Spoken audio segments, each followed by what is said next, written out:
Major Fisher new Alexandria के hospital corridors में चलते हुए रूम 584 ढूंढ रहा था। उसे वहां भेजा गया था ताकि वो उस सोल्जर से बात कर सके जिस पर हाल ही में थाइड्स के एक ग्रुप ने हमला किया था। वो आदमी जैसे ही सिटी वापस पहुंचा तुरंत अनकॉन्शियस हो गया था, इसलिए उसे ये रिपोर्ट करने का मौका ही नहीं मिला कि आखिर हुआ क्या था। लेकिन सिचुएशन काफी सिवियर थी क्योंकि उसकी पूरी टीम मारी जा चुकी थी। जब मेजर वहां पहुंचा तो उसके सामने बेड पर एक आदमी लेटा हुआ था। एक आर्म गायब थी और शरीर पर कई सिवियर इंजरीज थीं। सोल्जर हीलिंग ट्रीटमेंट का इंतजार कर रहा था। उसे उम्मीद थी कि आर्मी इतनी काइंड होगी कि कोई हीलर हायर करे और उसका लिम वापस ग्रो करा दे। प्रॉब्लम यह थी कि लिम्स को वापस ग्रो करना बेहद आर्जुअस प्रोसेस था और ज्यादातर हीलर्स इसके लिए एस्ट्रोनॉमिकल अमाउंट्स मांगते थे। इसके अलावा इतने पावर और एक्सपर्टीज वाले लोग बहुत कम थे जो ऐसा करने को तैयार हों। यानी आर्म वापस पाना बिल्कुल सिंपल नहीं था। आर्मी भी एक आर्म रीग्रो कराने पर इतना पैसा खर्च नहीं करना चाहती थी जब वो उसे बस एक चीप मैकेनिकल आर्म दे सकती थी। ट्रीटमेंट का प्रोसेस ये था कि पेशेंट के टिश्यू सैंपल से एक सेकंड आर्म जनरेट किया जाता था जिसे बाद में बॉडी से अटैच किया जाता था। प्रोसेस खुद बेहद कॉम्प्लेक्स था और जनरल पब्लिक को बस इतना ही पता था कि ये आर्म ब्रेन क्रिस्टल पावर्स की मदद से ग्रो और अटैच की जाती है।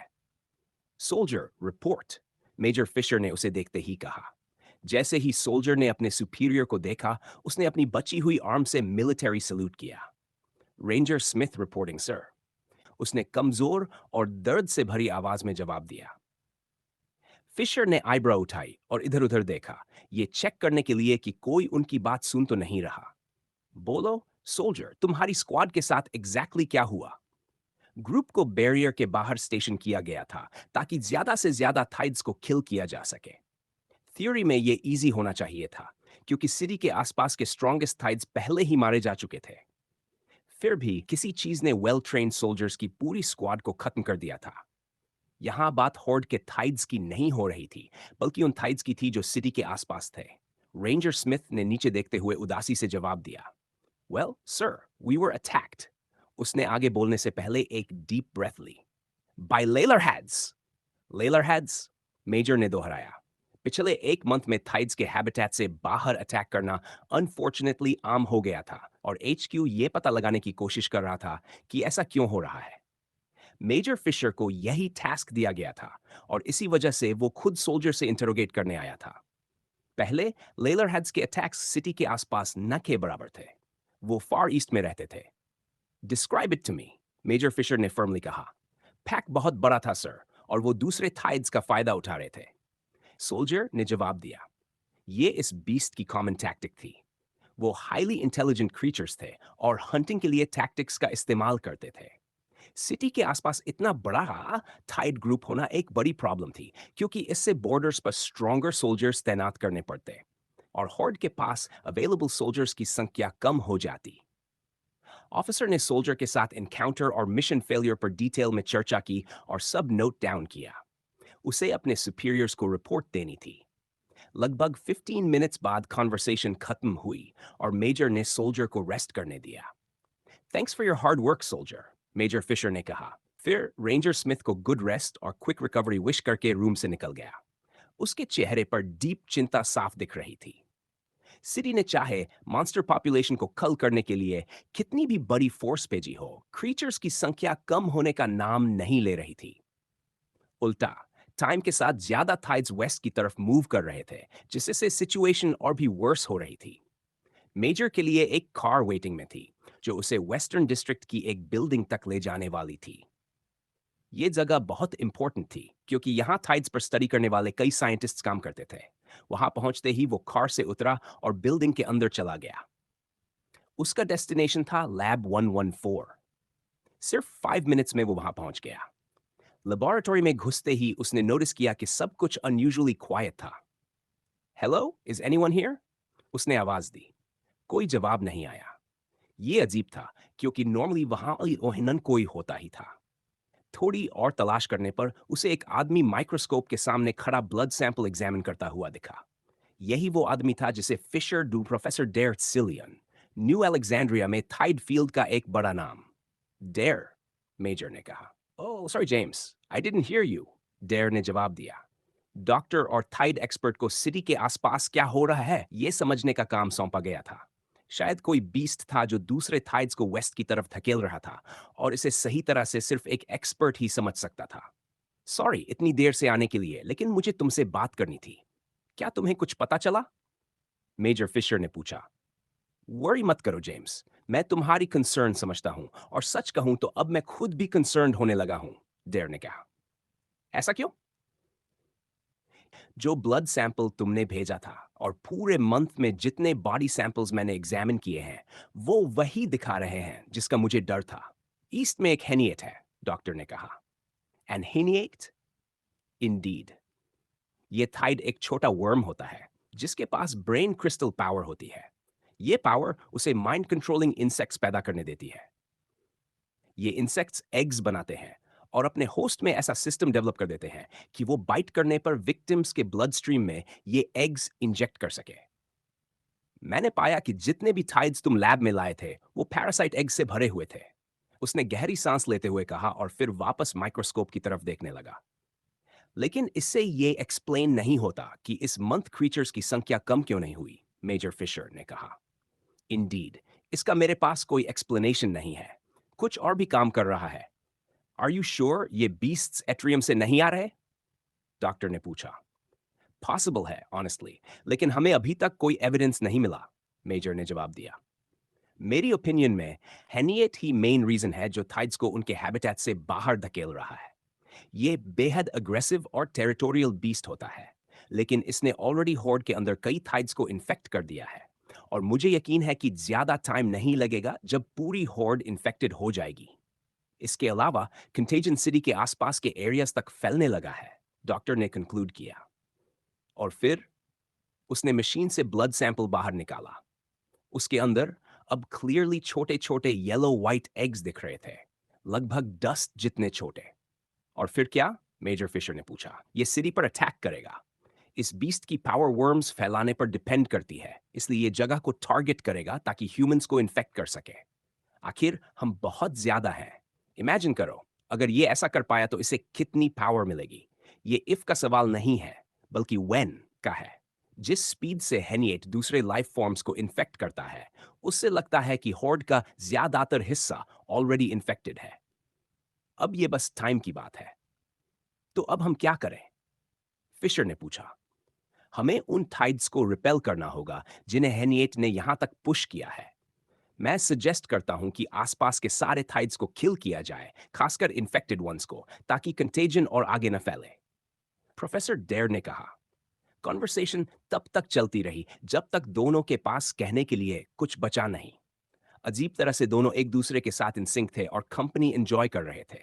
लेकिन प्रोफेसर की बातों की वजह से मेजर का चेहरा और डार्क हो गया था। जब और कुछ कहने को नहीं बचा तो फिशर ने ऑफिस वापस जाने का फैसला किया। Thanks for your hard work, Dare, major Fisher ने कहा। थैंक करने की जरूरत नहीं, जेम्स, ये मेरा काम है, डॉक्टर ने जवाब दिया। लेकिन हम अभी डन नहीं हैं। एक और चीज है जो मुझे तुम्हें दिखानी है। डॉक्टर और मेजर एक और लैब के अंदर गए। ये पिछली वाली लैब से कहीं ज्यादा बड़ी थी। वहां उनकी मुलाकात एक वुमन से हुई जिसने डॉक्टर डेयर जैसी ही व्हाइट लैब कोट पहनी थी, लेकिन उस पर कहीं ज्यादा स्ट्रैप्स और बकल्स लगे हुए थे। जैसे जैसे वो लैब के अंदर बढ़े, उन्हें कुछ सुनाई देने लगा। लैब के व्हाइट पैडेड रूम में इनह्यूमन स्क्रीम्स गूंज रहे थे। उनकी सोर्स एक सिकली लुकिंग आदमी था। उसकी स्किन पर एक अजीब सी रेड टिंट थी, जगह जगह क्रैक्स और वॉर्ट्स थे जो उसकी बॉडी को इस तरह डैमेज कर रहे थे कि वो किसी हेल से निकले मॉन्स्टर जैसा लग रहा था। जो भी उसे देखता वो रिमोटली भी उसके जैसा दिखना नहीं चाहता। उसके मसल्स उभरे हुए थे जब वो उन शैकल से छूटने की कोशिश कर रहा था जो उसे जकड़े हुए थे। लेकिन बार बार कोशिश करने के बावजूद वो खुद को फ्री नहीं कर पाया। आखिर में वो बस अपने सबसे प्राइमल इंस्टिंक्ट के आगे हार गया, स्क्रीम करना। साइंटिस्ट्स को पता था कि उसके साथ क्या हुआ था।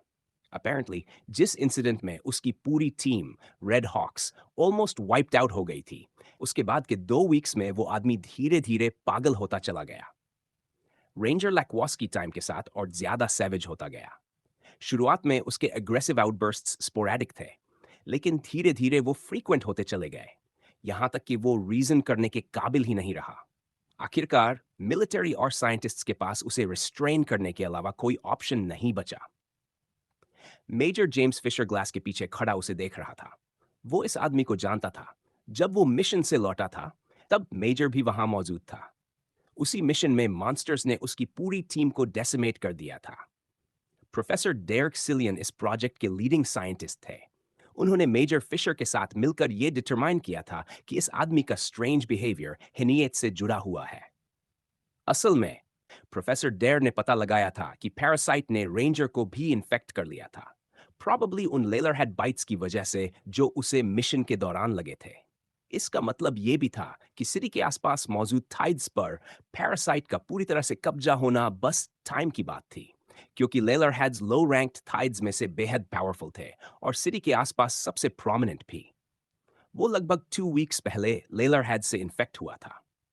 प्रोफेसर डेर ने कहा, मुझे पता है, जब वो वापस आया था मैंने ही उसका इंटरव्यू लिया था। इसका मतलब है कि हमारे बीच ऑलरेडी इन्फेक्टेड ह्यूमंस मौजूद है। लेलर हैड्स ने कई सोल्जर्स को इंजर किया था और उन सोल्जर्स के स्पाउसेस और पार्टनर्स के साथ कांटेक्ट में आने की पूरी पॉसिबिलिटी है। हमें कुछ करना ही होगा। मैं ऑलरेडी एक वैक्सीन पर काम कर रहा हूं, डेर ने कहा, लेकिन यह आसान नहीं होगा। हेनिएट्स के पास एक स्पेशल ब्रेन क्रिस्टल पावर होती है। वो लिविंग ऑर्गेनिजम्स को जन्म दे सकते हैं, जिन्हें वो मैना के जरिए कंट्रोल करते हैं। यही माना आगे चलकर होस्ट को कमांड्स देता है, जिससे वो वही करता है जो हेनिएट चाहता है।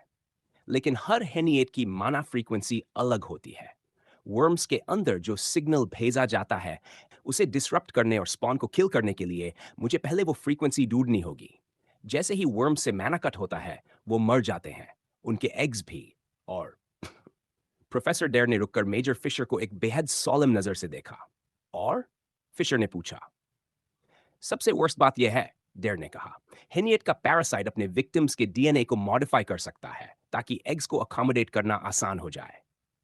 रिप्रोडक्शन के लिए एक स्ट्रॉन्ग और माइंडलेस होस्ट सबसे बेस्ट होता है।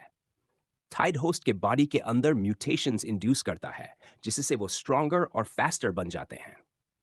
प्रोफेसर डेर ने मेजर की आंखों में देखते हुए कहा, अगर हम हेनिएट को किल कर देते हैं और होस्ट म्यूटेशंस में बहुत आगे जा चुका हो, तो जैसे ही थाइड मरता है और उसके कंट्रोल में रहने वाले इंसेक्ट्स भी मरते हैं, होस्ट भी पेरिश हो जाता है। सिचुएशन मेजर के लिए और भी ग्रिम होती जा रही थी। अगर पैरासाइट्स और फैल गए तो वो पूरी सिटी को वाइप आउट कर सकते थे। नेशन को इस डिजास्टर से रिकवर करने में डेकेड्स लग सकते थे। क्या तुम्हें कोई आइडिया है कि ये बीस्ट कहां हो सकता है? प्रोफेसर डेर ने पूछा। नहीं, फिशर ने जवाब दिया। हमें बस इतना पता था कि कुछ टाइड्स को माइग्रेट करने पर मजबूर कर रहा है और डायरेक्शन ईस्ट की थी। हॉर्ड की वजह से हमारे पास सर्च का टाइम ही नहीं था और जितने सोल्जर्स को हमने भेजा, जिन्हें अब मैं हेनियट की सर्च टीम मान रहा हूं, वो सब मिसिंग इन एक्शन हैं। हो सकता है वो बीस्ट खुद हो या फिर कुछ और, फिशर ने आगे कहा, या शायद उन्होंने कुछ ढूंढ लिया हो और पावरफुल टाइड्स ने उन पर हमला कर दिया हो। हमने कई स्क्वाड से कांटेक्ट खो दिया है, इसलिए कुछ भी सर्टन नहीं है। याद रखो, प्रोफेसर डेर ने कहा, यह सिंपल माइग्रेशन नहीं है, इसके पीछे पैरासाइट है। दोनों ने फिर रेंजर की तरफ देखा। लैक्वॉस्की को रिस्ट्रेन करना जरूरी था, क्योंकि अगर रिस्ट्रेंट्स न होते तो वो कई लोगों पर हमला कर चुका होता। सबसे बड़ी प्रॉब्लम यह थी कि वही सिम्टम्स अब दूसरे लोगों में भी दिखने लगे थे, मोस्टली सोल्जर्स में, जिन्हें मॉन्स्टर पॉपुलेशन खल करने भेजा गया था। क्योर न होने की वजह से उनकी फ्रीडम रिस्ट्रिक्ट करना जरूरी हो गया था। फिशर डॉक्टर डेर के पीछे खड़ा रेंजर लैक्वास्की को रिस्ट्रेंट से छूटने के लिए स्ट्रगल करते हुए देख रहा था। रेंजर एक सुपर ह्यूमन था, इसलिए उसे रिस्ट्रेन करने के लिए स्ट्रॉन्ग ओर्स का मिक्सचर इस्तेमाल किया गया था। क्या अफसोस की बात है, मेजर ने कहा, एक ब्रेव वॉरियर जो अब एक माइंडलेस ह्यूमन किलिंग मशीन बन चुका है, फ्रेंड्स और फोज के बीच फर्क करने में भी इनकेपेबल। रेंजर से लिया गया ब्लड सैंपल ये क्लियरली दिखा रहा था कि वो भी उन्हीं पैरासाइट से अफेक्टेड था जो बाकी बीस्ट्स में पाए गए थे। हेनिएट की एबिलिटी क्रीचर्स के डीएनए स्ट्रक्चर को चेंज कर देती थी। रेंजर लैक्वास्की हैवी म्यूटेशन से गुजर चुका था और अब वो एक तरह का ह्यूमन थाइड बन गया था। प्रोफेसर डेयर ने उसके बॉडी से पैरासाइट बग्स रिमूव कर दिए थे, लेकिन अनफॉर्चुनेटली आदमी को वापस नॉर्मल बनाना इम्पॉसिबल था। उसकी डीएनए बहुत ज्यादा बदल चुकी थी। वो आदमी अब वो रहा ही नहीं था। हम पूरी कोशिश कर रहे हैं, प्रोफेसर डेयर ने कहा, लेकिन मुझे डर है कि हमें और डेटा का इंतजार करना पड़ेगा। हेनिएट के बग्स बहुत तेजी से प्रोलिफरेट करते हैं, डॉक्टर ने आगे कहा। सिर्फ एक बाइट काफी है किसी ऑर्गेनिज्म को इन्फेक्ट करने और उसे मर्डर मशीन में बदलने के लिए। आई सी। फिशर ने फिर से स्क्रीमिंग सोल्जर की तरफ देखा। उसकी श्रीक्स और स्क्रीम्स इतने इनह्यूमन थे कि मेजर के शरीर में ठंडा पसीना आ गया। उसे डर लगने लगा कि कहीं वो खुद भी ऐसा न बन जाए। मेजर अपने थॉट्स में खो गया, रिस्ट्रेन्ड मैन को व्हाइट पैडेड रूम में देखते हुए। उनके और उस म्यूटेंट के बीच सिर्फ रीइंफोर्स्ड ट्रांसपेरेंट ग्लास था। उसे उन अनफॉर्चुनेट लोगों के लिए बुरा लग रहा था जो इस नाइटमेयर से भाग नहीं सकते थे। लेकिन फिर उसे याद आया, उसके पास एक जॉब था। सिटी के लिए नहीं, नेशन के लिए स्ट्रांग बनना जरूरी था। रेंजर लैक्वास्की की म्यूटेशन ने उसे सिर्फ फिजिकल स्ट्रेंथ और एजिलिटी ही नहीं दी, डॉक्टर ने साइलेंस तोड़ते हुए कहा। प्रॉब्लम यह है कि हमें नहीं पता कि उसने इसके अलावा और कौन सी म्यूटेशंस डेवलप की हैं। इसके अलावा इन 2 वीक्स में उसने कई न्यूरल लिंक्स नेचुरली क्रिएट कर लिए हैं। वो ओमाइक्रॉन 2 सोल्जर से MI3 बन गया है, डॉक्टर ने कहा। मेजर बिल्कुल स्पीचलेस रह गया। फिर उसके दिमाग में एक और थॉट आया। क्या इस म्यूटेशन को किसी तरह यूज किया जा सकता है? उसने पूछा। पॉसिबल है, डॉक्टर ने जवाब दिया, लेकिन इसमें बहुत टाइम लगेगा और मुझे नहीं लगता कि हमारे पास फोर्सिएबल फ्यूचर में इतना टाइम होगा। और इसके अलावा, प्रोफेसर डेयर ने जोड़ा, हमारे सामने इससे भी ज्यादा प्रेसिंग मैटर्स हैं। जैसा मैंने कहा, अगर हॉर्ड हेनिएट के कंट्रोल में है, तो वो अनअफेक्टेड थाइड्स को अटैक करने के लिए कोऑर्डिनेट कर रहा होगा और उसके बाद हमारी बारी होगी। मेजर फिशर ध्यान से सुन रहा था। प्रोफेसर की थियरी उसे परेशान कर रही थी, लेकिन फर्क भी क्या पड़ता। थाइड्स ऑलरेडी वेस्ट की तरफ मार्च कर रहे थे। क्या तुम पूरा यकीन है कि वो हम पर अटैक करेगा? 100% श्योर, प्रोफेसर डेयर ने कहा। ये उसकी नेचर है, वो हमें टारगेट करेगा। फिशर ने फिर से ग्लास के पीछे रिस्ट्रेन्ड मॉन्स्ट्रोसिटी को देखा। यह हाइपोथेसिस बिल्कुल फारफेच्ड नहीं लग रही थी। हम मॉन्स्टर्स को यहां आने से रोकने के लिए जो भी कर सकते हैं, करेंगे। मीनवाइल, वैक्सीन पर काम जारी रखो।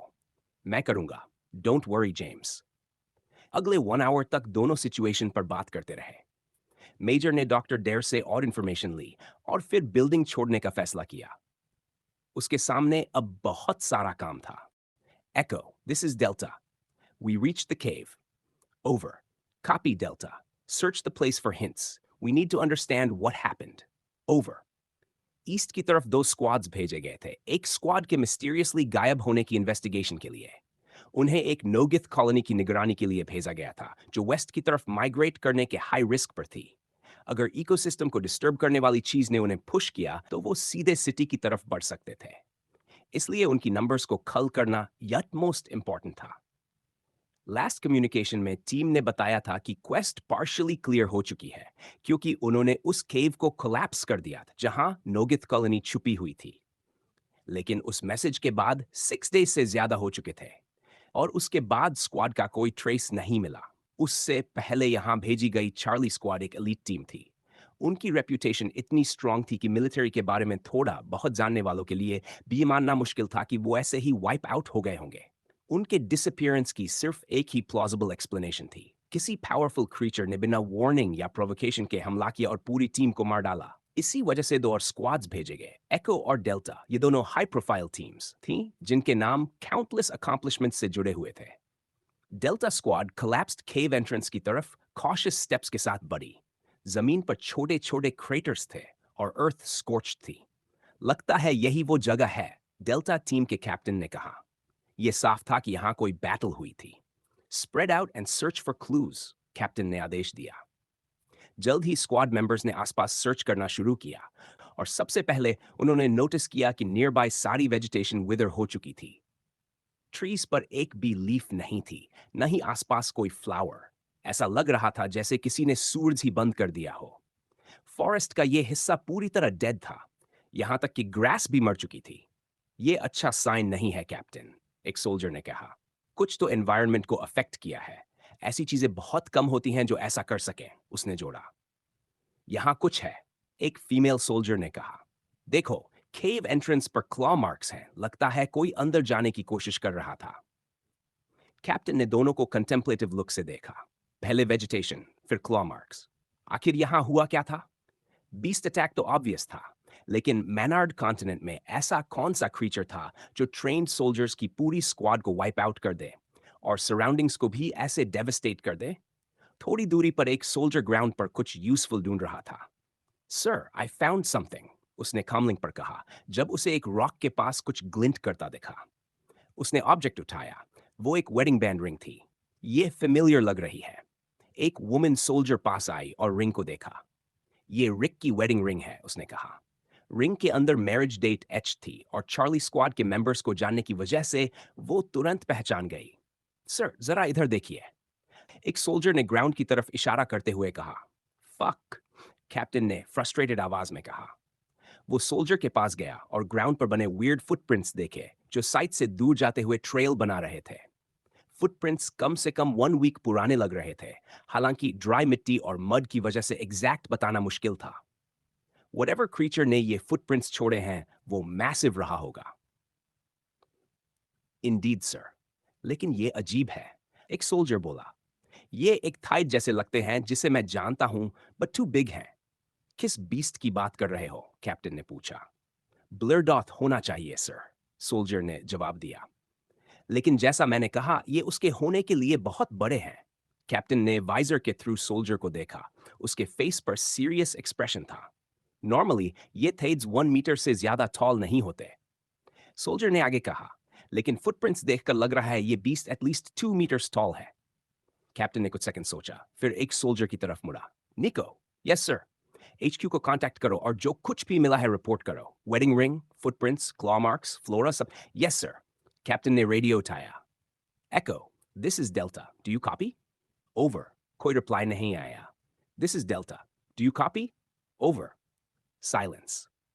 कैप्टन तुरंत समझ गया, कुछ बहुत गलत हो रहा था। All right, guys, we're leaving, उसने कहा। सर, अभी तो इन्वेस्टिगेट करने के लिए बहुत कुछ है। वहां मैंने एक नॉग। Shut up and do as I say. Let's go. तभी डिस्टेंस से एक साउंड आई, एक स्ट्रेंज आवाज, ऑलमोस्ट किसी रोर जैसी। Did you hear that? निको ने पूछा। क्या बोल रहे हो? लेकिन कैप्टन ने भी वो सुना। To the car, now. Forest में फ्लाइंग थाइड्स की वजह से फ्लाइंग कार यूज करना सुसाइड जैसा था, जब तक कि वो बहुत हाई ऑल्टीट्यूड पर न उड़े। लेकिन चार्ली स्क्वाड की डिसअपीयरेंस इन्वेस्टिगेट करने के लिए उन्हें लैंड कार लेनी पड़ी। ये डेंजरस था, लेकिन फ्लाइंग थाइड से डील करने से कम। पांचों लोग कार की तरफ दौड़े।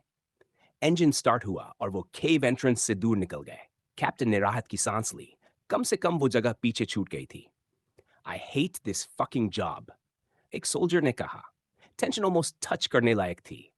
कैप्टन के दिमाग में कुछ और ही चल रहा था। एको ने रिप्लाई नहीं किया था और उसे स्ट्रांगली फील हो रहा था कि वो ऑलरेडी डेड है। जो वो समझ नहीं पा रहा था, वो ये था कि आखिर क्या चीज ट्रेन्ड सोल्जर्स की पूरी स्क्वाड को बिना हेल्प मांगने का मौका दिए मार सकती है। उसने पीछे की तरफ ग्लैंस किया और ट्रीज के बीच एक एनॉमली देखी। एक giant creature insanely fast speed से उनकी तरफ आ रहा था। What the fuck is that? एक सोल्जर चिल्लाया। What? Look, there!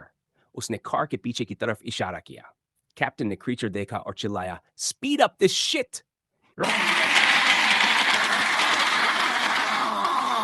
एक फ्लाइंग ट्री कार के पीछे just few meters पर क्रैश हुआ। This thing is throwing trees at us. Faster. Go faster. I can't, sir. अगर और एक्सेलरेट किया तो हम ट्री से क्रैश कर जाएंगे। अगर नहीं किया तो वैसे भी क्रैश हो जाएंगे। कार फॉरेस्ट के बीच तेजी से भाग रही थी और बीस्ट और भी करीब आ रहा था। उसकी स्पीड अनबिलीवेबल थी, किसी नॉर्मल थाइड से कहीं ज्यादा। अचानक वो हवा में जंप किया और व्हीकल के साइड में लैंड हुआ। सोल्जर्स ने कंपोजर बनाए रखा, लेकिन डर साफ दिख रहा था। बीस्ट ने मुंह खोला और फिर से रोर। तभी निको ने मैना चैनल करना शुरू किया और अपनी पावर प्रिपेयर की। उसका पूरा नाम निको मॉन्टगमरी था। मॉन्टगमरी फैमिली के हर मेंबर की तरह वो अर्थ कंट्रोल कर सकता था। जैसे ही उसने बीस्ट को कार के बगल में देखा, उसने इमीडिएटली उसके नीचे की अर्थ को कंट्रोल किया, उसे स्लो करने की कोशिश में, और वो सक्सेसफुल रहा। ब्लरडॉथ स्टम्बल हुआ और एक ट्री से टकरा गया। It really is a giant Blurdoth, वही सोल्जर बोला जिसने क्रीचर को आइडेंटिफाई किया था। Attack the beast, we must kill it, captain चिल्लाया। सर, इतनी थिक मैना लेयर उसके बॉडी के चारों तरफ है, हम उसे इंजर नहीं कर पाएंगे, एक सोल्जर बोला। हमारे पास रेंज्ड पावर्स भी नहीं है, सिर्फ निको ही उसे रोक सकता है। आई डोंट केयर, कैप्टन ने गर्ज कर कहा। किल न कर पाए तो भी स्लो कर देंगे। Use those damn laser rifles. Captain के वाक्य खत्म करते ही ब्लरडॉथ कार के बगल की झाड़ियों से उछलकर बाहर आया और अपना पूरा शरीर कार से टकरा दिया। कार लगभग पलट ही गई थी। शिट, निको कुछ तो करो, आई एम ट्राइंग। बाकी तीनों फ्री स्क्वाड मेंबर्स ने तुरंत अपने लेजर राइफल से उस थाइड पर फायरिंग शुरू कर दी। लेकिन इसमें दो बड़ी प्रॉब्लम्स थी। पहली प्रॉब्लम यह थी कि जब से मैना ने क्रीचर्स के साथ इंटरैक्ट करना शुरू किया था, उनके शरीर पूरी तरह बदल चुके थे। वे पहले से कहीं ज्यादा स्ट्रांग और रेजिस्टेंट हो गए थे। ज्यादातर थाइड्स की स्किन बेहद ड्यूरेबल होती थी, इतनी कि ऐसे अटैक्स भी सह लेती थी जो पुराने जमाने में किसी भी क्रीचर को मार डालते। दूसरी प्रॉब्लम यह थी कि माना उनके शरीर से नेचुरली रिलीज होती रहती थी, जिससे उनके चारों ओर एक तरह की प्रोटेक्शन बन जाती थी। इस वजह से ज्यादातर कन्वेंशनल अटैक्स बेकार हो जाते थे। टाइड्स के खिलाफ सच में असरदार सिर्फ मैना बेस्ड अटैक्स ही थे, जब तक कि वे लो लेवल के नन हों, क्योंकि लो लेवल टाइड्स के फोर्स से बहुत कम मैना निकलती थी। इसका मतलब यह था कि लेजर राइफल्स, जो कभी बेहद डिस्ट्रक्टिव वेपन्स हुआ करती थीं, अब लगभग यूजलेस हो चुकी थी, और उनका इस्तेमाल ज्यादातर सिर्फ इसलिए किया जाता था ताकि सोल्जर्स अपनी मैना वेस्ट न करें। कुछ टाइड स्पीशीज एक ग्रे एरिया में आती थीं, जहां कन्वेंशनल वेपन्स अब भी असर करती थीं, लेकिन लो लेवल टाइड्स जितना नहीं। कैप्टन को उम्मीद थी कि यह बीस्ट भी उसी ग्रे एरिया में होगा। फिर कैप्टन समेत तीनों सोल्जर्स लगातार फायर कर रहे थे, लेकिन ब्लरडॉथ उन लेजर शॉट्स को ऐसे झटक रहा था जैसे कुछ हुआ ही न हो। हाँ, कभी कभी उसकी स्किन पर हल्की खरोंच लग जाती थी, जिससे लेजर्स उसे थोड़ी अनोइंग जरूर लग रही थी। आई डजंट वर्क, एक सोल्जर चिल्लाया। Doesn't matter, keep shooting. उसी पल ब्लरडॉथ फिर से कार को टक्कर मारने वाला था, लेकिन निको ने समय रहते रिएक्ट किया और एक अर्थ वॉल खड़ी कर दी। टाइड ने उस दीवार को ऐसे तोड़ दिया जैसे वह रेत की बनी हो, और लगभग कार से टकरा ही गया। लकीली उस वॉल ने बीस्ट की स्पीड इतनी कम कर दी कि कार हमला अवॉइड कर पाई। कैप्टन, अब क्या करें? हम ऐसे नहीं चल सकते, हमें इसे रोकना ही होगा। कैप्टन लगातार फायर करता रहा, इस उम्मीद में कि शायद उसकी आंख पर या किसी वीक स्पॉट पर हिट लग जाए। साथ ही उसके दिमाग में एक आइडिया आया। यह एक रिस्की मूव था, लेकिन इससे आगे के पेड़ हट सकते थे और कार तेज भागकर मॉन्स्टर से बच सकती थी। निको, क्या तुम एक रैंप बना सकते हो और हमें पेड़ों के ऊपर से ले जा सकते हो? यंग मैन ने अपने कैप्टन को ऐसे देखा जैसे वह पागल हो। अगर वह ऐसा करता तो फ्लाइंग थाइड्स की नजर में आ जाना तय था, और उनसे बचना ब्लरडॉथ से बचने से कहीं ज्यादा मुश्किल था। लेकिन अगर उन्होंने कोशिश नहीं की तो पांचों की मौत तय थी। कम से कम इस तरह उनके पास एक चांस तो था। आई कैन, निको लुक, एक सोल्जर ने ब्लेयरडॉथ की तरफ इशारा करते हुए कहा। यह हवा में कुछ छोड़ रहा है। सबने पीछे देखा और जो नजारा दिखा उसने उन्हें दहला दिया। बीस्ट के पीछे पीछे चल रहे पेड़ उस फॉग के संपर्क में आते ही मुरझाने लगे। कुछ प्लांट्स तो लिक्विफाई तक होने लगे थे। मेक दीज डैम रैंप्स, निको। निको ने तुरंत मैना चैनल करना शुरू कर दिया, जबकि बाकी टीम लगातार थाइड पर फायर कर रही थी। रॉकेट लॉन्चर इस्तेमाल करो, कैप्टन चिल्लाया। एक सोल्जर कार के पीछे गया और वेपन उठा लिया। उस कार में सिर्फ दो रॉकेट्स थी, क्योंकि उनका इस्तेमाल आमतौर पर केव्स वगैरह तोड़ने के लिए किया जाता था। वे बहुत पावरफुल नहीं थी, इसलिए कैप्टन को शक था कि ज्यादा असर करेंगी भी या नहीं। फिर भी कम से कम विजन इम्पेयरमेंट तो होगा। सोल्जर ने तेजी से ब्लरडॉथ की तरफ एम किया और फायर कर दिया। बूम एक्सप्लोजन की आवाज पूरे जंगल में गूंज गई। रॉकेट सीधा ब्लरडॉथ के चेहरे पर लगा, जिससे वह दर्द और गुस्से में जोर से दहाड़ उठा। लेकिन रॉकेट उसे बस थोड़ा सा स्लो कर पाई। यह साफ था कि उसकी आईसाइट पर कोई खास असर नहीं पड़ा था, वरना वह उन्हें देख ही नहीं पाता। बीस्ट फिर से आगे बढ़ा, अपनी मैसिव बॉडी से कार को कुचलने की कोशिश करते हुए। इसकी पावर बहुत कम है, हमें स्ट्रॉन्गर वेपन्स चाहिए। हमारे पास नहीं है, जो है उसी से काम चलाना होगा। निको, तुम्हें कितना टाइम चाहिए? कैप्टन ने पूछा। सर, इतनी स्पीड और डिस्टेंस पर अर्थ कंट्रोल करना आसान नहीं है। जैसे ही उसने ये कहा, ब्लरडथ लगभग कार तक पहुंच ही गया। उसके पीछे पॉइजनस गैस का एक विशाल क्लाउड फैल रहा था, जो हर चीज को छूते ही नष्ट कर रहा था। सड़ी हुई वेजिटेशन और लिक्विफाई होते हुए क्रीचर्स पीछे छूट रहे थे। कार शायद थोड़ी देर उस गैस को सह लेती, लेकिन कैप्टन को यकीन नहीं था कि अगर वे उस फॉग के अंदर गए तो उनके साथ क्या होगा। फिर ब्लरडॉथ ने कार को फ्लैंक किया और उसके साइड पर जोर से टक्कर मारने लगा। कार के बाएं पहिए जमीन से ऊपर उठ गए। निको, कुछ करो, एक सोल्जर चिल्लाया, फायरिंग जारी रखते हुए। बूम टाइड ने फिर से कार को मारा, लेकिन जब उसे लगा कि यह तरीका बेकार है, तो उसने पॉइजनस फॉग का इस्तेमाल करने का फैसला किया और स्पीड बढ़ाकर कार के आगे आने की कोशिश की। जैसे ही ब्लरडॉथ लगभग कार के सामने पहुंचने वाला था, अचानक एक विशाल रैंप उभर आई। कार तेजी से उस पर चढ़ी और पैरों के ऊपर निकल गई। ब्लेयरडथ उनकी नजरों से ओझल हो गया, लेकिन निको की हालत खराब हो चुकी थी। इतनी सारी अर्थ को बनाए रखना और कार का वेट संभालना, वह भी अपनी लिमिटेड मैना रिजर्व्स के साथ, आसान नहीं था। उसके रिजर्व्स इन्फिनिट नहीं थे। फिर भी लकली वह आइडोर स्केल पर काफी हाई रैंक था, इसलिए यंगर दिनों के मुकाबले थोड़ी देर तक ये माना एक्सपेंडिचर झेल सका। गुड जॉब निको, एक सोल्जर बोला। हाँ, वेल डन सोल्जर। लेकिन सब देख सकते थे कि निको बहुत ज्यादा पसीना बहा रहा था और उसका चेहरा पीला पड़ने लगा था। Keep going boy. पेड़ों के ऊपर चलते हुए, जहां उनके आगे आगे लगातार अर्थ रोड बनती जा रही थी, ग्रुप आखिरकार इतनी स्पीड पकड़ पाया कि थाइड से दूर निकल सके। मगर ऊपर रहते हुए उन्हें अनगिनत फ्लाइंग थाइड्स घूमते हुए दिख रहे थे। हम ज्यादा देर यहां नहीं रह सकते, कैप्टन ने कहा। हाँ, और मैं भी हमेशा ऐसे नहीं चल सकता। हमें नीचे जाना होगा, निको बोला। ठीक है, एक और रैंप बनाओ और इन मॉन्स्टर्स से छिपने की कोशिश करते हैं। निको ने वैसा ही किया और थोड़ी देर बाद टीम वापस ग्राउंड लेवल पर आ गई। Good job guys, we made it, captain ने कहा। कार चलते कैप्टन लगातार मैप चेक करता रहा और ड्राइवर को रास्ता बताता रहा। फिर उसने एचक्यू से कांटेक्ट किया। उसे बहुत कुछ रिपोर्ट करना था। एको स्क्वाड के डेड होने की पूरी संभावना थी, जिसे उसी बीस्ट ने मारा था, और वही बीस्ट शायद चार्ली स्क्वाड के गायब होने की वजह भी था। इसके बाद कार जंगल से निकलती रही जब तक वे एक नियर बाय कैंप नहीं पहुंच गए।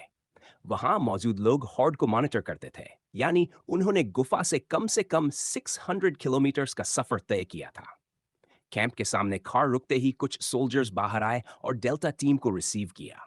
निको की मदद करने के बाद, जो लगभग अपनी मैना पूरी तरह एग्जॉस्ट कर चुका था, कैप्टन ने कैंप लीडर को रिपोर्ट दी और ईस्ट में मौजूद उस बीस्ट की खतरनाक नेचर समझाई। क्या आप श्योर हैं कि वह ब्लरडथ ही था? हाँ सर, कैप्टन ने जवाब दिया। समझ गया, मैं हायर अप से कांटेक्ट करूंगा। इस क्रीचर से निपटने के लिए शायद हायर रैंक्ड सोल्जर्स भेजे जाएंगे। Good work captain. इसके बाद कैप्टन अपने स्क्वाड मेंबर्स के साथ आराम करने चला गया। ये दिन बेहद स्ट्रेसफुल था और वह बेसब्री से अपने परिवार के पास लौटने का इंतजार कर रहा था। A week later, red palace में एरिक के एनरोल हुए एक हफ्ता बीत चुका था और सब कुछ काफी स्मूथली आगे बढ़ रहा था। ज्यादातर ट्रेनिंग सुबह होती थी और उसे मास्टर निमिनन के साथ बिताया गया। ट्रेनिंग टाइम सच में पसंद था। फ्लाइसा एक बेहतरीन सोर्ड थी, स्लैशिंग के लिए भी परफेक्ट और स्टैबिंग के लिए भी। ये उसकी पावर के साथ काफी अच्छी तरह कॉम्प्लीमेंट करती थी। जंगल से रैंडमली उठाई गई टहनियों से प्रैक्टिस करने से तो ये कहीं बेहतर था। एरिक ने यह भी नोटिस किया कि अपनी पावर से जो शार्पनेस वह ब्लेड में ऐड करता था, वह सीधे वेपन पर अप्लाई होती थी। इसका मतलब यह था कि भविष्य में जब भी वह कोई सुपीरियर वेपन हासिल करेगा, वह पहले से भी ज्यादा पावरफुल हो जाएगा।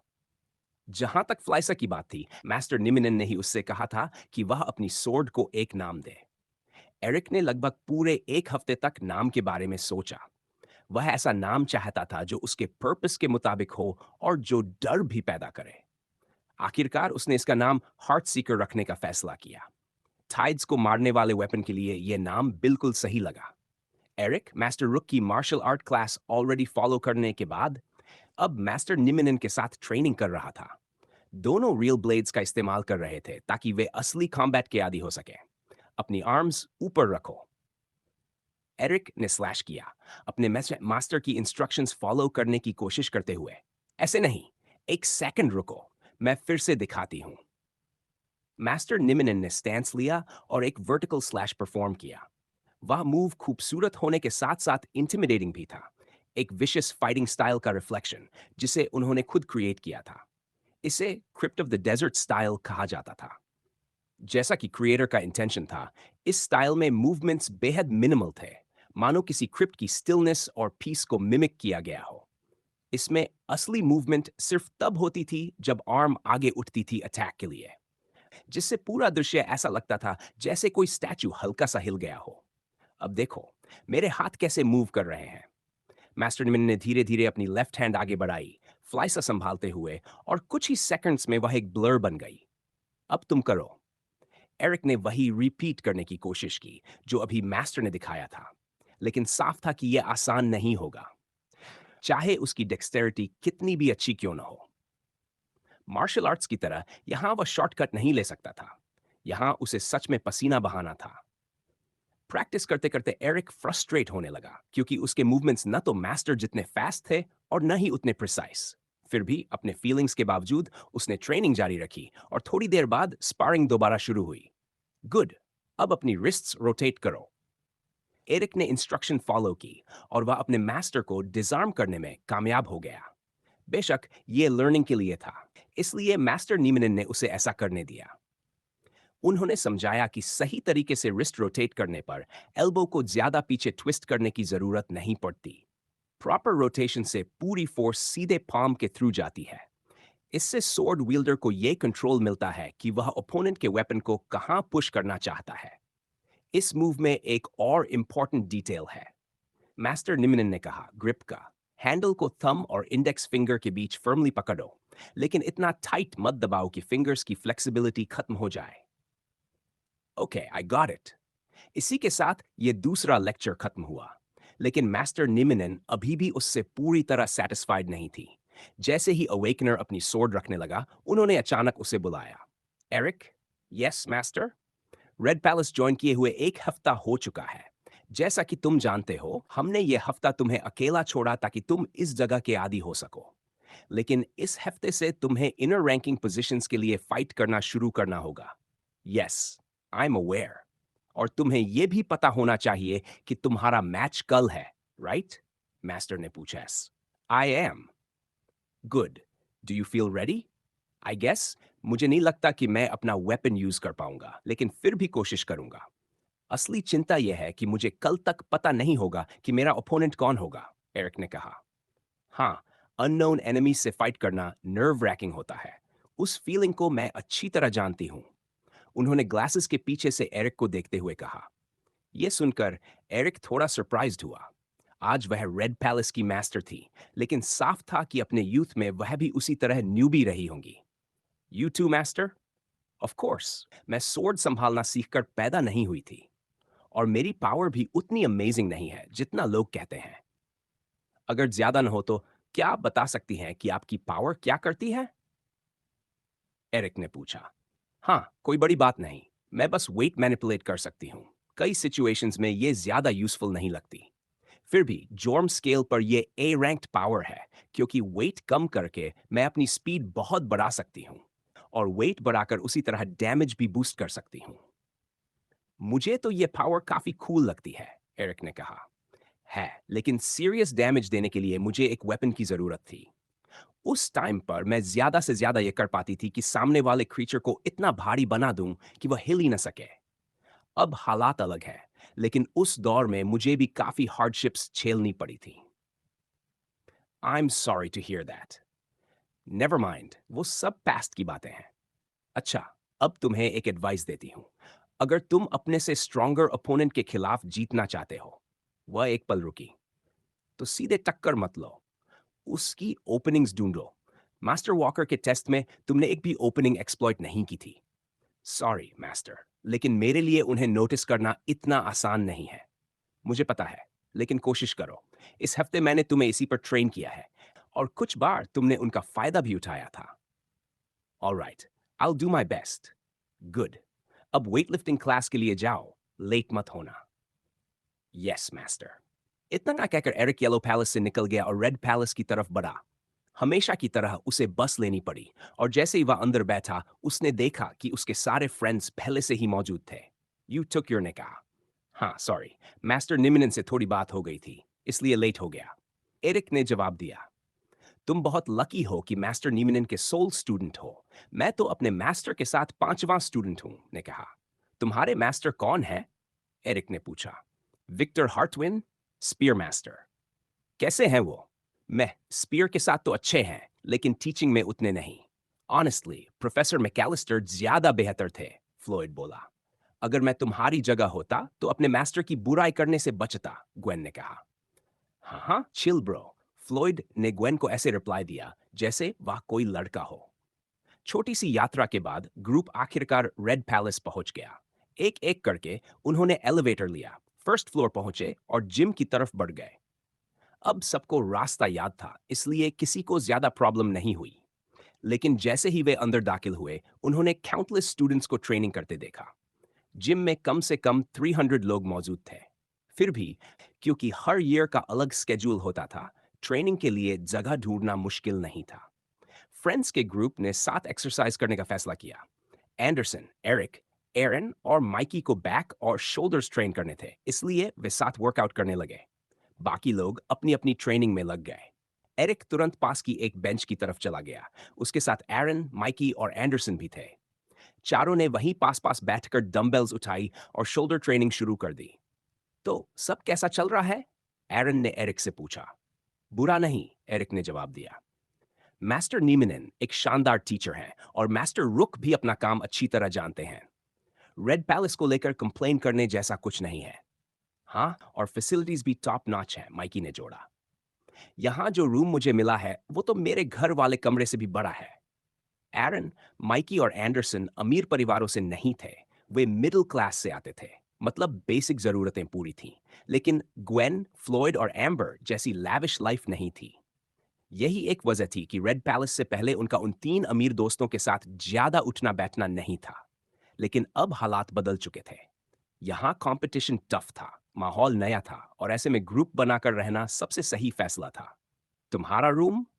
एरिक हंसते हुए बोला जब वह वेट सिर के ऊपर उठा रहा था। यार वो तो मेरे पूरे घर से भी बड़ा होगा। बाकी तीनों ने भी उसी रिदम में वेट्स उठाए। मशीन्स तो प्लेंटी थी लेकिन एरिक को हाथ से वेट उठाना ज्यादा नेचुरल लगता था, कम से कम वर्कआउट के लिए। तभी एंडरसन ने बात छेड़ी। हे एरिक, मैंने सुना है तुम्हारे फादर लूशियस रोमानो हैं। क्या ये सच है? एरिक थोड़ा हेजिटेंट हो गया, लेकिन रूड न लगने के लिए उसने जवाब दिया। हाँ सच है। वो तब तो तुम्हें प्राउड फील करना चाहिए, एंडरसन बोला। मेरे फादर ने उनके बारे में न्यूज़पेपर्स में काफी पढ़ा था कुछ साल पहले। वही है ना जो मर्क कॉन्टिनेंट वाले लेबोरेटरी में गए थे? सुना है वहां से काफी इंटरेस्टिंग चीजें मिली थी। एरिक को अच्छी तरह पता था कि उसके पिता कितने फेमस थे और उनकी अचीवमेंट्स कितनी बड़ी थीं। लूशियस रोमानो एक एकापा 3C रेंजर थे, द फैंटम्स का हिस्सा, देश की सबसे पावरफुल और अकॉम्प्लिश्ड मिलिट्री टीम्स में से एक। उनके मिशंस अक्सर न्यूज़पेपर्स के फ्रंट पेज पर होते थे और फ्रंट के हायर अप्स उन्हें बहुत रिस्पेक्ट देते थे। लूशियस खुद भी एक स्ट्रॉन्ग फाइटर थे। भले ही उनकी पावर जॉर्म स्केल पर सिर्फ सी रैंक की थी, लेकिन उन्होंने उसका पूरा फायदा उठाया और जल्दी ही देश के बेस्ट सोल्जर्स में गिने जाने लगे। लेकिन सच ये था कि एक पेरेंट के तौर पर वह वर्स्ट थे। न सिर्फ इमोशनली डिटैच्ड, बल्कि 2 साल पहले एरिक को छोड़कर चले गए थे और फिर 1 महीने पहले अचानक सामने आए, सिर्फ एक फेवर मांगने के लिए। एरिक ने कोई जवाब नहीं दिया। बाकी तीनों ने उसकी चुप्पी समझ ली और टॉपिक बदल दिया। Can you pass me that dumbbell? Anderson ने पूछा। एरिक ने चुपचाप डम्बेल उसे पकड़ा दी। ऐसे ही ट्रेनिंग चलती रही जब तक कि ऑब्स्टिकल कोर्स वाली आखिरी क्लास ही बची। इट्रियम से कोई खबर? जनरल बेकर ने पूछा। यस सर, एक आदमी बोला। हमारे स्पाइज ने रिपोर्ट किया है कि वहां एक ग्राउंड ब्रेकिंग टेक्नोलॉजी इंट्रोड्यूस हुई है। अपेरेंटली उन्होंने थाइड्स के बॉडीज से निकाले गए ब्रेन क्रिस्टल्स का इस्तेमाल करना सीख लिया है। बेकर का चेहरा सीरियस हो गया। इस टेक्नोलॉजी के बारे में और क्या पता है? वे अभी कॉम्प्लेक्स मशीन्स या राइफल्स को पावर नहीं दे पा रहे, आदमी ने समझाया, लेकिन उन्होंने ऐसे वेपन्स बना लिए हैं जो मॉन्स्टर की पावर्स को अनलीश कर सकते हैं। जैसा कि आप जानते हैं, उसने आगे कहा, एट्रियम को थाइड्स के फील्ड में एडवांस नॉलेज है। पहले से ही वे थाइड से मिलने वाले मटेरियल्स का बहुत एफिशिएंट यूज करते आ रहे थे। अगर अब वे ब्रेन क्रिस्टल्स को भी यूज करने लगे तो हमारे लिए सिचुएशन कॉम्प्लिकेटेड हो जाएगी। वह सही था। एट्रियम फ्रांस की बॉर्डर पर स्थित एक नेशन था। टेक्नोलॉजी लेवल लगभग समान, लेकिन क्रिमिनल एक्टिविटीज बहुत कम। उनके पास ज्यादा टाइम, लोग और रिसोर्सेज थे थाइड्स को स्टडी करने और टेक्नोलॉजी डेवलप करने के लिए। जब यह साफ हो गया था कि ज्यादातर थाइड स्पीशीज अपने बॉडीज के चारों ओर मौजूद माना की वजह से कन्वेंशनल वेपन से इम्यून है, तब एथरियम ने थाइड्स के बॉडी पार्ट्स को यूज करने के तरीकों पर भारी इन्वेस्टमेंट किया। शुरुआत में वे बोन्स, फैंग्स जैसी चीजें ही यूज कर पाए। बाद में स्किन, ऑर्गन्स, स्केल्स और बहुत कुछ आर्मर, वेपन्स और टूल्स बनाने लगे। और उन्होंने ये टेक्नोलॉजी सीक्रेट नहीं रखी। उन्होंने इसे पब्लिक के साथ शेयर किया और जल्दी ही एट्रियम को ब्लैकस्मिथ नेशन कहा जाने लगा। वहां के आर्टिजन्स इस टेक्नोलॉजी से आर्टिफैक्ट्स बनाते थे जिन्हें मर्सनरीज खरीदते थे। फ्रांस के उलट जहाज से जुड़े सारे काम सोल्जर्स संभालते थे। एट्रियम ने सिटीजन्स को मर्सनरी ऑर्गेनाइजेशंस बनाने की फ्रीडम दी। इससे एक थ्राइविंग एनवायरनमेंट बना जहां कोई भी थाइड्स हंट करके फॉर्चून कमा सकता था। Monster body parts researchers, artisans और सिटीज को बेचे जाते थे। एक मॉडर्न और एंशिएंट मिक्स बन गया जिसमें गरीब से गरीब सिटीजन और रिचेस्ट मर्चेंट सबको फायदा हुआ। शुरू में फ्रांस को इससे ज्यादा फर्क नहीं पड़ा। आखिर थाइड्स हंट करने वाले वेपन्स ब्रेन क्रिस्टल पावर से बहुत अलग नहीं थे। लेकिन यह नई टेक्नोलॉजी एक सीरियस प्रॉब्लम थी। रिपोर्ट्स के मुताबिक अगर कोई आर्मर स्मिथ उसी थाइड के ब्रेन क्रिस्टल और बॉडी पार्ट्स को मिलाकर आर्मर बनाता तो वह आर्मर मैना रिलीज करने लगता। इसका मतलब हर सोल्जर को कन्वेंशनल वेपन से इम्यूनिटी मिल सकती थी, ठीक वैसे ही जैसे थाइड्स को होती है। ह्यूमंस चाहे कितने भी पावरफुल हो, बुलेट्स और लेजर से इम्यून नहीं होते।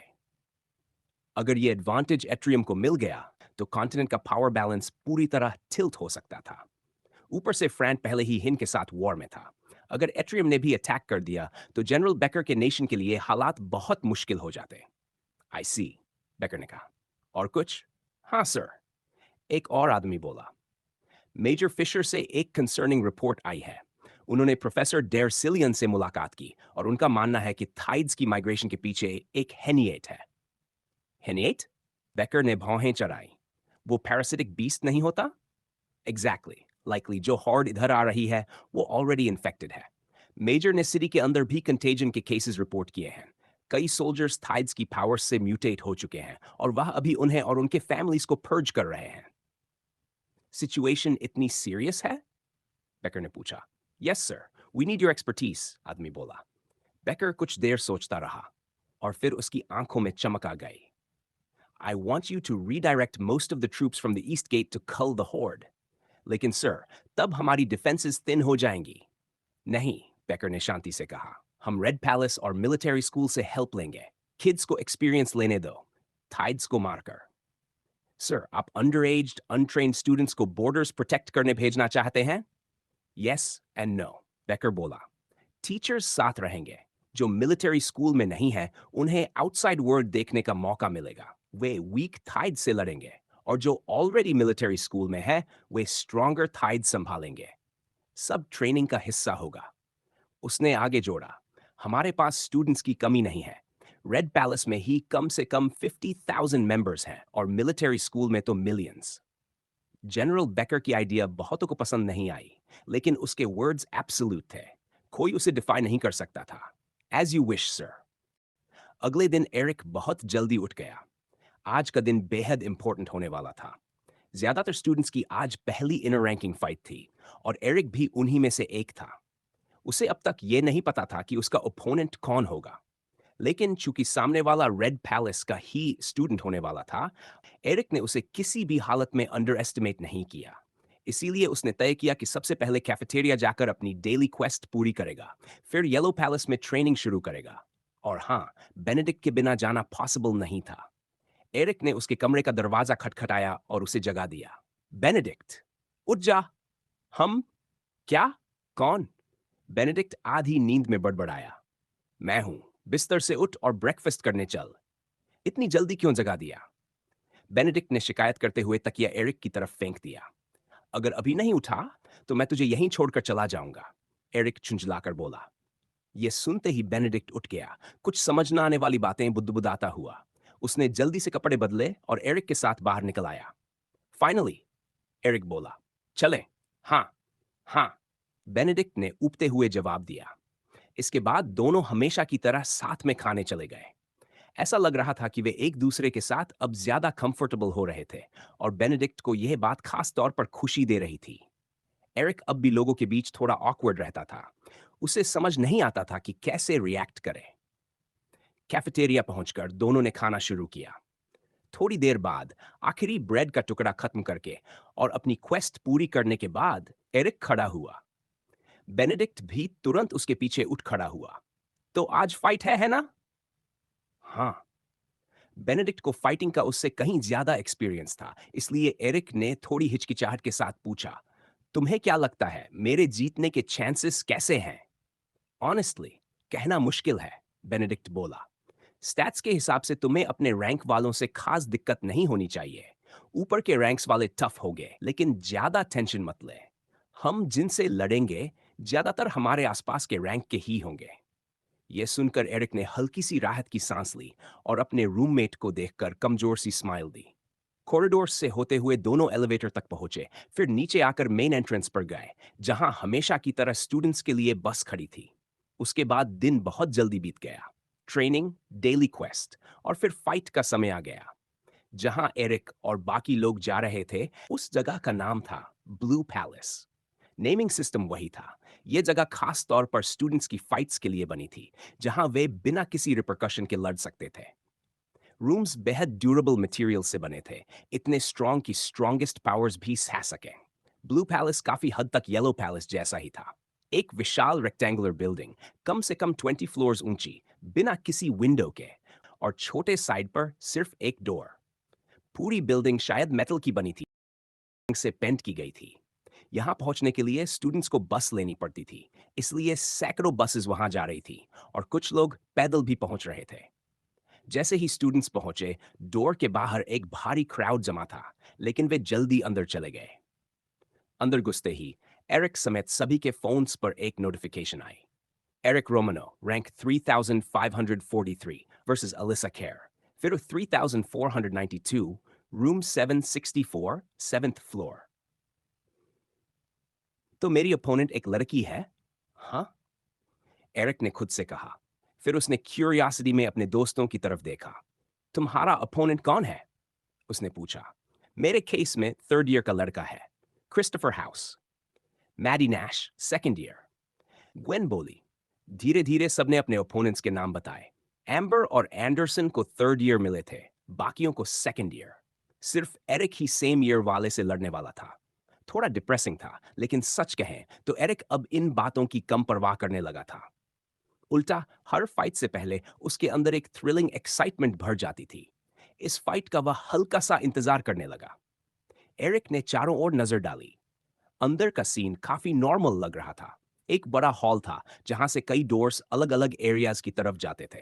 दीवारों के साथ बेंचेस लगी थीं और इधर उधर काउचेस रखे थे। एंट्रेंस के पास वेंडिंग मशीन्स थी, जिनमें ड्रिंक्स और स्नैक्स मिल रहे थे। चलो, हमें निकलना चाहिए, फ्लोयड बोला। हाँ, बेनेडिक्ट ने जोश से कहा। मैं फाइट के लिए वेट नहीं कर पा रहा। बाकी सबने आंखें घुमा ली। रेड पैलेस में इस एक हफ्ते में वे बेनेडिक्ट को समझ चुके थे। उसे बैटल जंकी कहना भी कम पड़ता था। ऐसे ही सब अलग अलग कॉरिडोर्स की तरफ बढ़े, एलिवेटर्स ली और अपने अपने फ्लोर्स पर चले गए। 7th फ्लोर पर पहुंचकर एरिक ने जल्दी से रूम 764 ढूंढ लिया। अंदर पहले से ही एक आदमी मौजूद था। तुम एरिक रोमानो हो? उस आदमी ने कहा। उसकी उम्र करीब 30 के आसपास लग रही थी। और आप मिस्टर हॉलैंड होंगे, एरिक ने जवाब दिया। इंडीड। दोनों ने रिस्पेक्ट में हल्का सा बो किया। तभी अलिसा खर भी रूम में आ गई और आसपास देखने लगी। आखिरी वाला भी आ गया, हीलर बोला। तो शुरू करें? मेरे लिए ठीक है, एरिक ने कहा। मेरे लिए भी, अलिसा बोली। अचानक अलिसा के पीछे मेटालिक डोर बंद हो गया। अब कमरे में सिर्फ वही तीन थे। थोड़ी देर बाद हीलर एक दूसरे डोर से बाहर चला गया, शायद फाइट के दौरान इंजर्ड होने से बचने के लिए। फिर उसकी आवाज वॉल्स में लगे स्पीकर से गूंजी। ओके, शुरू करने से पहले कुछ बातें। नो फेटल मूव्स, पावर्स और वेपन्स यूज कर सकते हो। चाहो तो रूल सेट कर सकते हो, जैसे सिर्फ मार्शल आर्ट्स या सिर्फ वेपन्स। क्विट करना हो तो सरेंडर बोलो या जमीन पर 5 बार टैप करो। क्लियर है? Yes, yes, good. Then start the match. जैसे ही उसने ये कहा, दीवारों के चारों ओर एक बैरियर उभर आया। ट्रांसपेरेंट था, हल्का सा येलो टिंट लिए हुए। एरिक ने तुरंत पहचान लिया, ये वही टाइप का बैरियर था जो सिटी के चारों ओर था। ये बिल्डिंग और बाकी रूम्स के लोगों को प्रोटेक्ट कर रहा था। दोनों स्टूडेंट्स थोड़ी देर टेक्नोलॉजी देखकर हैरान हुए, फिर एक दूसरे की तरफ देखने लगे। गुड लक, एलिसा ने कहा। लाइकवाइज, एरिक ने जवाब दिया और फाइटिंग स्टैंस ले ली। अलिसा की पोलाइटनेस ने एरिक को थोड़ा सरप्राइज किया, लेकिन इतना नहीं कि वह उसे नाइस इंसान समझ ले। उसके हिसाब से लोग फंडामेंटली टॉयलेट में तैरते हुए पीसेस ऑफ शिट ही होते हैं। कुछ सेकंड्स बाद दोनों ने मैना चैनल करना शुरू किया। एरिक ने अपना वेपन नहीं उठाया, उसने बस अपने आर्म में मैना सर्कुलेट किया, वही पतली मैना की लेयर बना ली जिससे वह किसी भी चीज को काट सकता था। वही अलिसा ने एक ह्यूज क्लेमोर सोर्ड समन की। सोर्ड में इथेरियल ब्लू ग्लो था, कम से कम 140 सेंटीमीटर्स लंबी, और उसका गार्ड थोड़ा आगे की तरफ मुड़ा हुआ था। पूरी सोर्ड क्रॉस जैसी लग रही थी। अब सच में शुरू होने वाली थी। तुरंत ही कमरे के चारों तरफ बना बैरियर गायब हो गया और हीलर अपने कमरे से बाहर आ गया। सबसे पहले उसने अलिसा को हील किया और फिर उसे सहारा देकर खड़ा किया। उसके बाद वह एरिक की तरफ मुड़ा और उसे बधाई दी। वेल डन, तुम विनर हो, उसने एरिक से हाथ मिलाते हुए कहा। ऑफ कोर्स, फिर वह यंग वुमन की तरफ देखते हुए बोला, अब तुम उसका रैंक लोगी और वह तुम्हारा। ये एरिक के लिए अच्छा था, क्योंकि वह जंप करके रैंक 3492 पर जा रहा था, जबकि अलिसा रैंक 3843 पर गिरने वाली थी। यह सिस्टम काफी हार्श था, लेकिन कई सालों से इस्तेमाल में था और इसने बहुत से लोगों को ग्रो करने में मदद की थी। आई नो, अलिसा ने उदास टोन में कहा। गुड, हीलर ने कहा, और तभी दोनों स्टूडेंट्स के फोन्स पर एक नोटिफिकेशन आ गया। Eric Romano versus Alyssa Kerr, winner of the match. Eric Romano, the winner, jumps to rank 3492. The loser recedes to rank 3543. Eric ने नोटिफिकेशन को एक सैटिस्फाइड लुक के साथ देखा, जो हीलर की नजर से नहीं बचा। रिमेंबर, यह बस पहली फाइट है, हीलर ने चेतावनी दी। जैसे जैसे तुम रैंक्स में आगे बढ़ोगे, चीजें और ज्यादा कॉम्प्लिकेटेड होती जाएंगी। इस छोटी विक्ट्री से ज्यादा कंसीटेड मत होना। Yes sir. इसके बाद उस आदमी ने अलिसा के लिए भी कुछ अच्छे शब्द कहे। वह साफ तौर पर अपनी हार से बहुत दुखी थी। उसने उसके फाइटिंग स्टाइल और उसकी प्रिसिजन की तारीफ की। रेड पैलेस में सालों काम करने के बाद वह अच्छे और बुरे फाइटर में फर्क कर सकता था, और अलिसा डेफिनेटली अच्छी फाइटर थी। बस आज उसका लक खराब था। थोड़ी देर बाद स्टूडेंट्स कमरे से बाहर निकले और ग्राउंड फ्लोर की तरफ बढ़ गए। अलिसा जल्दी से बिल्डिंग छोड़कर चली गई, लेकिन एरिक बाकी लोगों का इंतजार करता रहा। वह अपने रूम से बाहर निकलने वाला पहला था। जल्द ही बाकी लोग भी बाहर आ गए। सबसे पहले एंडरसन, फिर amber, Gwen, Benedict, Martha, Mikey और सबसे आखिर में एरन, जिसकी फाइट सबसे ब्रूटल रही थी। खुशकिस्मती से सबने अपनी मैचेस जीत ली थी, इसलिए कोई अननेसेसरी ड्रामा नहीं हुआ। हे गाइस, मैं कैफेटेरिया में थोड़ा हैंग आउट करने जा रहा हूँ। कुछ फ्रेश पीने का मन है, आना है? बेनेडिक्ट ने पूछा। बाकी सबने तुरंत हाँ कर दी, एरिक को छोड़कर। सॉरी, मुझे काम पर जाना है, मैं थोड़ी देर में वापस आ जाऊंगा, एरिक ने कहा। Alright then, see you later. Eric जल्दी से बिल्डिंग से बाहर निकला और ट्रेन स्टेशन की तरफ बढ़ गया। रेड पैलेस ज्वाइन करने के बाद उसे स्टूडेंट डिस्काउंट मिलने लगा था, जिससे टिकट्स और दूसरी चीजों पर खर्च काफी कम हो गया था। ट्रेन का इंतजार करते हुए एरिक ने अपना सिस्टम पैनल खोला, खासकर पावर सेक्शन, जहां वह अपनी नई पावर के बारे में पढ़ सकता था। Brain crystal power merging allows to merge two powers, birthing a new one. It requires the merging of the DNA to work. DNA merging allows to merge two DNAs, birthing a new one, required to accommodate merged powers. इस नए biological supercomputer की power काफी self explanatory थी। वह दो powers को मर्ज करके एक नई पावर बना सकता था, लेकिन पिछले एक हफ्ते में उसे इसे टेस्ट करने का टाइम नहीं मिला था। हालांकि उसने सिस्टम से इसके बारे में पूछा था और कुछ यूजफुल इंफॉर्मेशन मिली थी। पहला, जब दो पावर्स मर्ज होती हैं तो एक नई पावर जन्म लेती है जिसमें दोनों की सिमिलैरिटीज होती हैं। दूसरा, कुछ एक्सट्रीम केसेस में अगर दोनों पावर्स के बीच इनफ सिनर्जी हो तो दोनों पावर्स का एक इंप्रूव्ड वर्जन पैदा हो सकता है। ये रेयर था। ऐसे केस में एक ही पावर वो सब कर सकती थी जो दोनों मर्ज्ड पावर्स करती थी, प्लस कुछ नए पर्क्स के साथ। तीसरा, ये गारंटी नहीं था कि पावर का रैंक ऊपर जाएगा, खासकर जब दोनों पावर्स बहुत ज्यादा सिमिलर हों। चौथा, मर्जिंग पावर को काम करने के लिए एनर्जी चाहिए होती थी, यानी डीएनए पॉइंट्स। पांचवा, जब एरिक कुछ और सिस्टम पावर्स अनलॉक कर लेगा तब सिस्टम को मर्जिंग के आउटकम पर पूरा कंट्रोल मिल जाएगा। ये बात बायोलॉजिकल सुपर कंप्यूटर ने डायरेक्टली नहीं कही थी, लेकिन एरिक ने सिस्टम की बातों से यही अस्यूम किया था। फिलहाल सिस्टम मर्जिंग का रिजल्ट काफी एफिशिएंटली एस्टिमेट कर सकता था। थोड़ी देर बाद ट्रेन आ गई और एरिक उसमें बैठ गया। बाद में वह अपनी डेस्टिनेशन पर पहुंचा और फार्म की तरफ पैदल चलने लगा। लेकिन स्टेशन की सीढ़ियां उतरते समय उसने नोटिस किया कि जो बिल्डिंग्स कुछ हफ्ते पहले कंस्ट्रक्शन में थीं, अब पूरी हो चुकी थी, जिससे सीनरी थोड़ी बदल गई थी। लगभग 10 मिनट चलने के बाद एरिक आखिरकार मिस्टर फॉक्स के फार्म पर पहुंचा। लेकिन जैसे ही वह मेन गेट के पास आया, उसने देखा कि गेट टूटा हुआ था। मिस्टर फॉक्स ने गेट खुला क्यों छोड़ा? एरिक ने मन में सोचा। वह ऐसा आमतौर पर नहीं करता था, लेकिन जब वह प्रॉपर्टी के अंदर गया तो वहां कोई भी नहीं था। आमतौर पर कम से कम 1 दर्जन वर्कर्स खेतों में काम करते और जानवरों को फीड करते रहते थे, मगर वहां सन्नाटा था। यह अजीब है।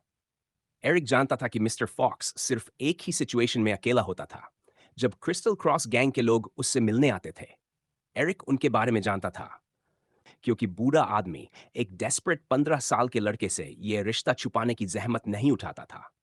लेकिन जब उसने बड़े बड़े आदमी काम पर रखे, तब वह रिस्क नहीं ले सकता था। एरिक तेजी से घर के दरवाजे की तरफ बढ़ा और देखा कि वह भी टूटा हुआ था। वह सावधानी से घर के अंदर दाखिल हुआ। मिस्टर फॉक्स, मिस्टर फॉक्स, आप यहां हैं? एरिक ने आवाज दी, लेकिन कोई जवाब नहीं मिला। सबसे पहले उसकी नजर पूरे घर की हालत पर पड़ी। खुले हुए ड्रॉर्स, टूटा हुआ फर्नीचर और चारों तरफ बिखरा सामान। यहां आखिर हुआ क्या है? एरिक ने पूरे घर में क्लूज ढूंढे, लेकिन जैसे ही वह किचन पहुंचा, उसने खून की एक बड़ी लकीर देखी जो बैकडोर तक जा रही थी। What the? एरिक तुरंत बैकडोर की तरफ दौड़ा और वहीं उसे मिस्टर फॉक्स की लाश पड़ी मिली। Mister Fox! Mister Fox! Eric ने कहा, लेकिन बूढ़े आदमी की तरफ से कोई रिस्पांस नहीं आया। उसने चेक किया कि क्या वह सांस ले रहा है, लेकिन बेकार।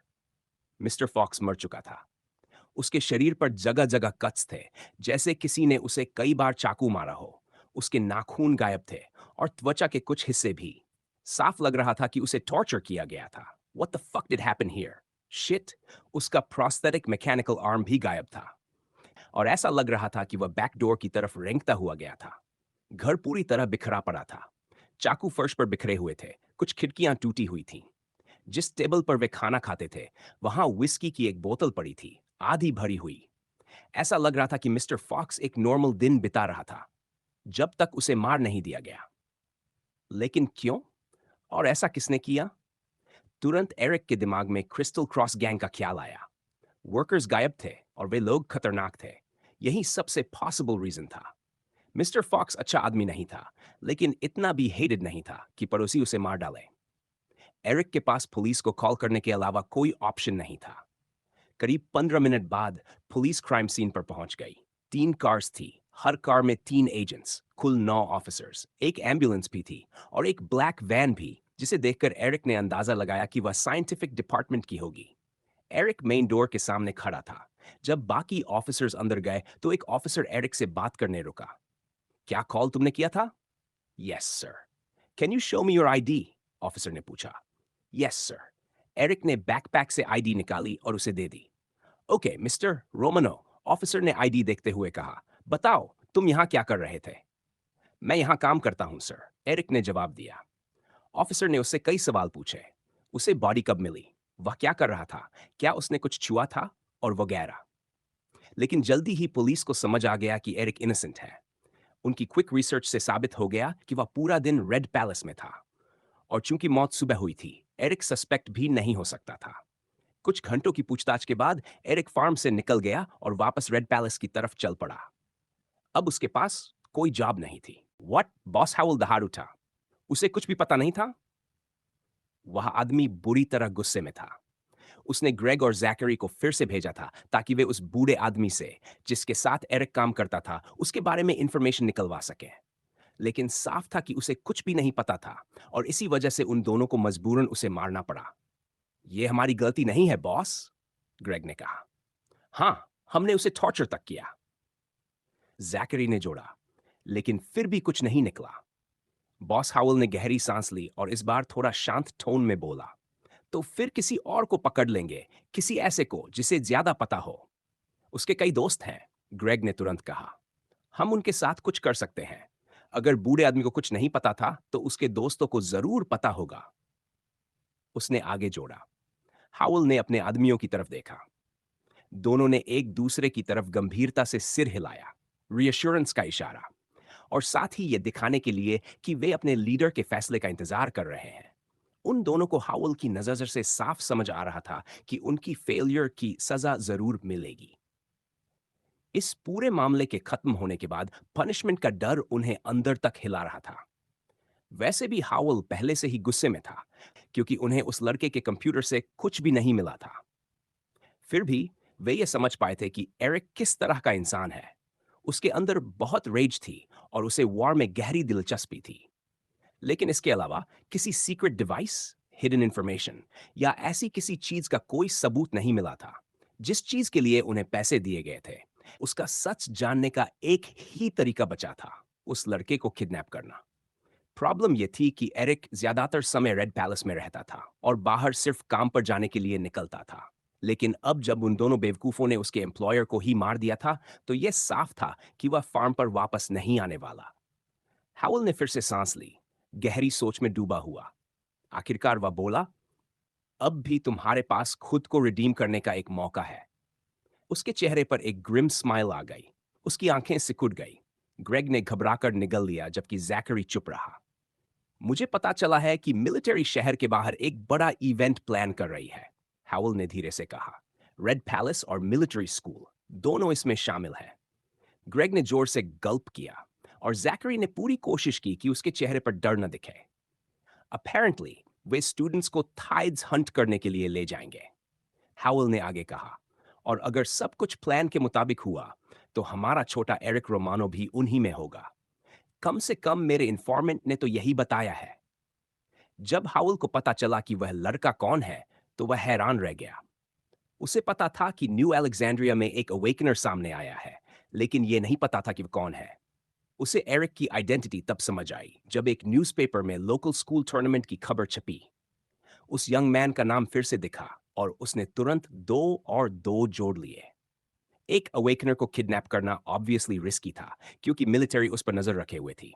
लेकिन हाउल को लगा कि उसकी ऑर्गेनाइजेशन के खिलाफ वे लोग लंबे समय से कुछ नहीं कर पाए थे, तो अब भी इससे ज्यादा फर्क नहीं पड़ेगा।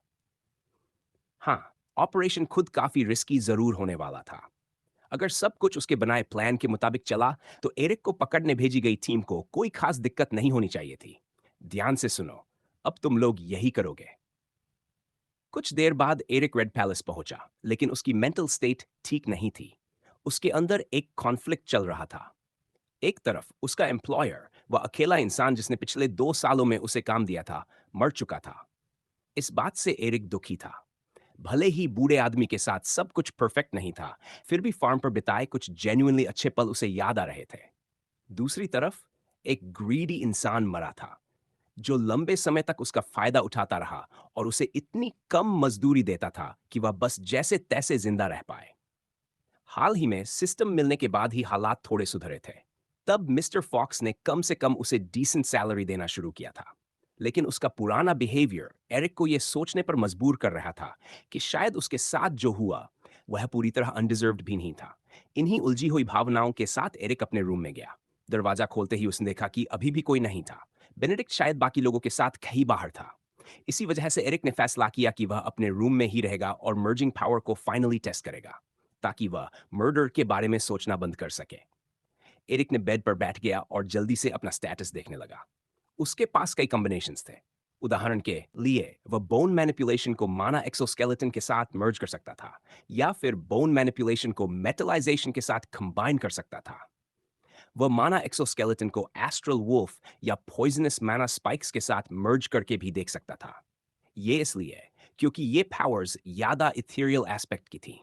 अनफॉर्चुनेटली वह शार्पनिंग को मेटलाइजेशन के साथ मर्ज नहीं कर सकता था, क्योंकि यह उसकी सबसे फेमस पावर को बदल देता और ये एक प्रॉब्लम बन सकता था।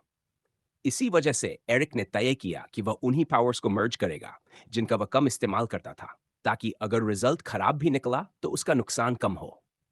मेटलाइजेशन एक बिग नो था, क्योंकि वह उसके वेपन्स को रीइंफोर्स करने में मदद करता था। पॉइजनस मैना डार्ट्स उसकी इकलौती रेंज्ड पावर थी, इसलिए उसे भी वह खोना नहीं चाहता था। आखिरकार उसने फैसला किया कि सबसे बेहतर ऑप्शन होगा एस्ट्रल वुल्फ बाइट और पॉइजनस मैना स्पाइक्स को मर्ज करना और देखना कि क्या होता है। सिस्टम के अनुसार एक नई पावर पैदा होनी चाहिए थी जिसमें दोनों की कैरेक्टरिस्टिक्स हों। सिस्टम रिजल्ट का अंदाजा तो लगा सकता था, लेकिन इफेक्ट्स रैंडम थे और कुछ बिल्कुल अलग भी जन्म ले सकता था। तो एरिक ने सिस्टम से पूछा, क्या मर्जिंग के दौरान बाहर से कोई इफेक्ट्स दिखाई देंगे? यह समझना उसके लिए जरूरी था, क्योंकि कोई विजिबल इफेक्ट उसे डेंजर में डाल सकता था। Answer, merging procedure host body के अंदर होगी। बाहर से कुछ भी दिखने या नोटिस होने लायक नहीं होगा। क्या यही बात डीएनए मर्जिंग पर भी लागू होती है? Correct, good. तो दो पावर्स और दो डीएनएस मर्ज करने की कॉस्ट कितनी है? डीएनए मर्जिंग के लिए 200 डीएनए पॉइंट्स और पावर मर्जिंग के लिए 200 DNA points. Total 400 DNA points. ये तो काफी महंगा है। एरिक ने सोचा, लेकिन उसे रोकने वाला कुछ भी नहीं था। पूरी प्रोसीजर में कितना टाइम लगेगा? उसने सिस्टम से पूछा। आंसर, गुड, तो शुरू करो। एस्ट्रल वुल्फ बाइट और पॉइजनस माना स्पाइक्स के डीएनएस मर्ज करो, फिर powers. 1940 DNA points detected, 200 DNA points used, DNA merging procedure beginning. User को बेड लेटने की सलाह दी जाती है। जैसा एरिक ने सोचा था, उसके शरीर के अंदर भयानक दर्द शुरू हो गया। सिस्टम उसके पूरे डीएनए को बदल रहा था, ताकि दोनों पावर्स के कॉम्बिनेशन को अकोमोडेट किया जा सके। सबसे पहले उसके सिर में बेहद तेज दर्द उठा, जैसे किसी ने चाकू सीधा उसके दिमाग के बीचों बीच घोंप दिया हो। उसकी नजर धुंधली हो गई। उसे हर तरफ सिर्फ सफेदी दिख रही थी। उस पल उस दर्द के अलावा उसे कुछ और महसूस ही नहीं हुआ। फिर अचानक उसे एक और अजीब एहसास हुआ, जैसे वह उन दोनों पावर से अपना कनेक्शन खो रहा हो जिन्हें वह मर्ज कर रहा था। एरिक कसम खा सकता था कि उसे कुछ टूटने की सेंसेशन महसूस हुई जब दोनों डीएनएस मर्ज होने लगे। थोड़ी देर बाद उसे समझ आ गया कि वह क्या था। उन दोनों पावर्स से जुड़े न्यूरल लिंक्स गायब हो चुके थे।